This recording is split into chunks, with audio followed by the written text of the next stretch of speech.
చేశారు. సో మీకు ఐడియా ఉంటుంది. బట్ దాంట్లో మనం మెన్షన్ చేసేది మనకి నోటీస్ బోర్డులో పెట్టాలి. అదేవిధంగా మీ మండల ఆఫీసులో కూడా నోటీస్ బోర్డులో డిస్ప్లే చేయాల్సి ఉంటుంది. తీసుకునే ప్రక్రియ ఉంటుంది. సో ముఖ్యంగా ఫ్యూ టిప్స్. ఒకటి ఫస్ట్ది మీరు ఫస్ట్ మీ ఎంపీడీఓస్తో డిస్కస్ చేసుకొని ఆ వెన్యూ అనేది ముందే ఫైనలైజ్ చేసుకోండి. So it is better. మీకు ఆల్రెడీ ఏ జీపీస్ అలాట్ అయ్యాయి అనేది మీకు తెలిసే ఉంటుంది.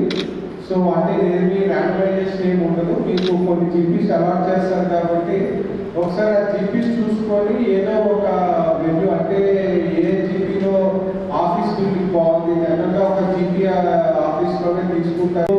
మెంబర్స్ నామినేషన్ వేయడానికి రావచ్చు. సో ఆ నామినేషన్ వేయడానికి వచ్చే క్యాండిడేట్తో పాటు వాటి ప్రపోజల్స్ కూడా మీకు ఒకవేళ 3 జీపీస్ క్లస్టర్గా ఉంటే 3 పనిచేసే క్యాండిడేట్స్ ఉంటారు.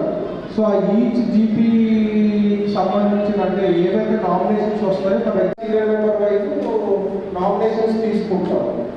అండ్ విత్డ్రాలో ఇంకొక మెయిన్ విషయం, విత్డ్రాలు ఏదైనా క్యాండిడేట్ అని ఇవ్వచ్చు, ప్రపోజల్ అని ఇవ్వచ్చు. దీంట్లో కూడా సేమ్ కదా. సో ఆ ప్రపోజల్ ఇంపార్టెంట్. అంటే మీకు క్యాండిడేట్ వచ్చి విత్డ్రాల్ ఫామ్ ఇచ్చారనుకోండి, కన్ఫ్యూజన్ ఏమి ఉండదు.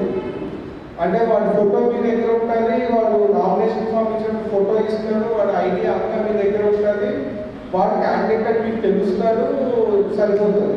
బట్ ప్రాబ్లం ఎక్కడ వస్తుంది అంటే ప్రపోజల్ ఎవరో ఒకటి పట్టుకొని వస్తాడు.